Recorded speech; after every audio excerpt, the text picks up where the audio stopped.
ये जनगणना के आंकड़े बिहार में सार्वजनिक कर दिए गए हैं और विभिन्न पार्टियों की अपनी अपनी अब मांगे हैं, ऑब्जेक्शंस हैं। हमारे साथ मौजूद हैं सम्राट चौधरी जी, बीजेपी के बिहार प्रदेश के अध्यक्ष। सम्राट जी, कल मीटिंग हुई, ऑल पार्टी मीटिंग, प्रकाशित हो गए हैं जनगणना के आंकड़े।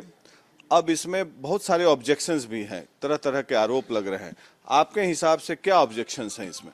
देखिए, हम लोग का बड़ा स्पष्ट है कि भारतीय जनता पार्टी ने पूरा जातीय सर्वेक्षण के कार्य के लिए नीतीश कुमार जी को समर्थन किया। हम सरकार में भी थे तब भी समर्थन कर रहे थे और बाहर से भी समर्थन कर रहे हैं।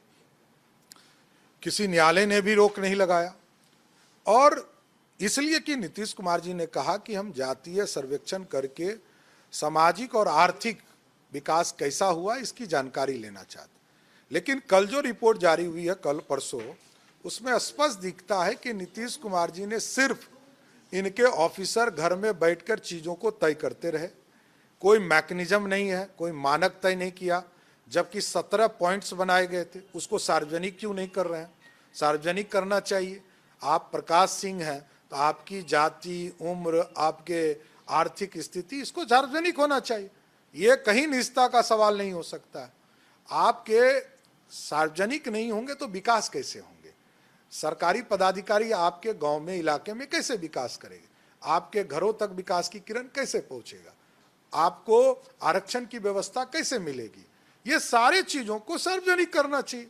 हम गरीब हैं तो गरीब कहेंगे, हम अमीर हैं तो अमीर कहेंगे। यही तो हम कह रहे हैं कि इस देश में प्रधानमंत्री जी स्पष्ट तौर पर कहते हैं गरीबों को सब कुछ मिलना चाहिए, चाहे वो दलित हो, पिछड़ा हो, उच्च जाति के लोग हो, सभी को आरक्षण से लेकर सारी व्यवस्था मिलनी चाहिए। तो जब सरकार ये सारी व्यवस्था करनी चाहती है तो इसको पूरी तरह क्रिस्टल क्लियर क्यों नहीं करना चाहती? ये हम सरकार से ऑब्जेक्शन है। मैकेनिज्म में फ्लॉज क्या आपको नजर आ रहा है? नहीं, कुछ तो दिया ही नहीं उन्होंने, कुछ रिपोर्ट में दिया ही नहीं। सिर्फ जाति का एक लिस्ट निकाल दिया, 13 करोड़ लोगों की आबादी घोषित कर दिया, बैठा दिया कि इतनी जाति इतने हैं, इतने जाति, सभी जातियों का नाम लिखते हुए 209 जातियों को बांट दिया। लेकिन कोई जाति के पास आप जाइए, कोई ये मानने के लिए तैयार नहीं है कि हमारी आबादी इतनी कम है।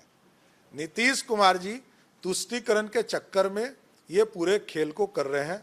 और नीतीश कुमार जी, आप ये समझिए कि कोई 73 वर्ष का व्यक्ति कोई मैकेनिज्म के बिना ये कैसे कर सकता है? 1931 में पिछला जनगणना हुआ और जातीय सर्वे आया था। उस समय तो कोई मैकेनिज्म नहीं था, ये मैं मान सकता हूं, अंग्रेजों ने किया था। ये तो अंग्रेज से भी बदतर स्थिति नीतीश कुमार जी कर रहे हैं कि आज आप बता नहीं रहे कि किस जाति का किस इलाके में क्या आबादी है, किस पंचायत में आबादी है, किस गांव में आबादी है, किस वार्ड में आबादी है। ये नहीं बताएंगे तो बिहार कैसे विकास करेगा? नहीं, सबसे बड़ी बात कि 17 पॉइंट्स थे जिस पर सर्वेक्षण होना था, तो उन 17 पॉइंट को तो रिलीज नहीं किया गया। सबसे बड़ी बात, आर्थिक सर्वेक्षण भी नहीं हुआ। कई पिछड़ी जातियां हैं जो आर्थिक रूप से मजबूत हुई हैं पिछले 35 साल में, तो वो आर्थिक स्थिति भी नहीं बताई गई। प्रकाश जी, हमको ऑब्जेक्शन होगा, आप वोटर लिस्ट बनाते हैं, कितना एरर रहता है, किसी का नाम गड़बड़, किसी का उम्र गड़बड़, किसी का वोटर इपिक नंबर गलत। तो भाई आप एक बार सार्वजनिक करते और सबको बताते कि किसी को ऑब्जेक्शन देना है तो आप दीजिए। हम कोई भी सरकारी स्तर पर काम करते हैं तो लोगों को ऑब्जेक्शन का टाइम देते हैं। यहाँ तो कोई और टाइम ही नहीं मिला। लाखों लोग हम लोगों से मिल रहे हैं, जो लोग ये कह रहे हैं कि हमसे तो पूछा ही नहीं गया कि मेरी जाति क्या है। ये कौन दे दिया? नीतीश बाबू सीएम हाउस में बैठ कर तय कर दिया। कौन जाति के लोग हैं जो ऐसा कर? सारे लोग, एक वर्ग नहीं है, 2 वर्ग छोड़कर पूरा बिहार यही कह रहा है। कौन 2 वर्ग? अब ये तो समय और वक्त बताएगा। और सबसे बड़ी बात सम्राट जी, कि जीतन राम मांझी जी आरोप लगा रहे हैं कि नीतीश जी से कह रहे हैं कि मंत्रिमंडल को बर्खास्त कीजिए और जो जिसकी जितनी संख्या है उस हिसाब से हिस्सेदारी दीजिए और उसी हिसाब से मंत्रिमंडल का स्वरूप तय कीजिए। और दूसरी बात ये कह रहे हैं कि हमारे मुसहर और भुइयां को अलग अलग करके दिखाया गया है और यादव के 7 उपजातियों को एक साथ करके 14% बताया गया है। ग्वाला की संख्या 1931 में 4.1% थी। जीतन राम मांझी का ये आरोप है। ये अब नीतीश जी ही बता सकते हैं कि लालू जी के दबाव में वो क्या क्या काम कर रहे हैं। क्योंकि मैंने तो स्पष्ट मानता हूं कि नीतीश कुमार जी अब कठपुतली हो गए और कठपुतली का सिर्फ काम होता है इशारे पे चलना, इससे अधिक कुछ नहीं होता है।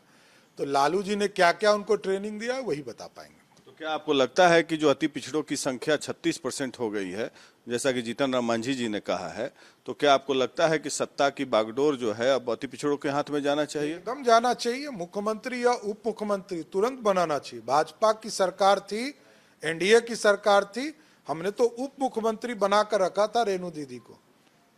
एकदम स्पष्ट है, ओबीसी से एक उप मुख्यमंत्री थे और ईबीसी से एक उप मुख्यमंत्री थे, जिसकी आबादी 62% है।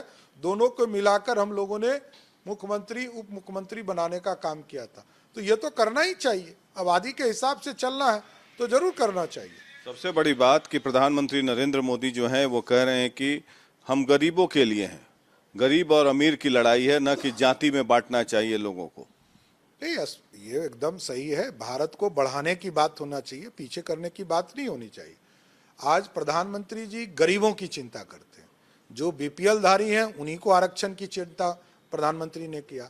जो उच्च जाति के वर्ग के लोग भी हैं उनको भी 8 लाख का जो क्रीमी लेयर का एक जो पूरा फिक्स किया गया है उसी के आधार पर मिलता है। ओबीसी को भी उसी के आधार पर मिलता है। तो प्रधानमंत्री जी की चिंता भी है कि जो गरीब हैं उसको आगे बढ़ाना चाहिए, जो गरीब नहीं है उनको मुख्य धारा में लाना चाहिए। और लालू यादव तो कह रहे हैं कि रिजर्वेशन का दायरा भी बढ़ा देना चाहिए। अरे उन्होंने तो कुछ किया नहीं है ना। 15 साल बिहार के मुख्यमंत्री रहे हैं वो और उनकी पत्नी श्रीमती राबड़ी देवी। एक जाति वर्ग को किसी को आरक्षण दिया है क्या?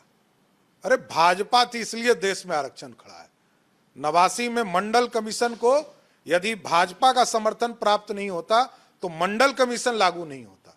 कांग्रेस पार्टी ने तो 12 साल तक रोक के रखा और कांग्रेस पार्टी उस दिन भी 89 में भी पानी पी कर राजीव गांधी जी विरोध कर रहे थे।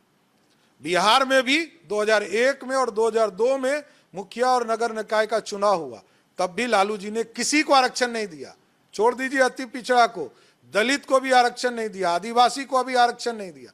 तो लालू जी को कोई नैतिक अधिकार नहीं है बोलने का कि आप कोई आरक्षण की बात नहीं कर सकते हैं। लालू यादव जी पहले आप बताइए कि आपने 15 साल क्या किया। इसलिए कठपुतली पर नीतीश कुमार जी को जितना चलाना है चलाइए।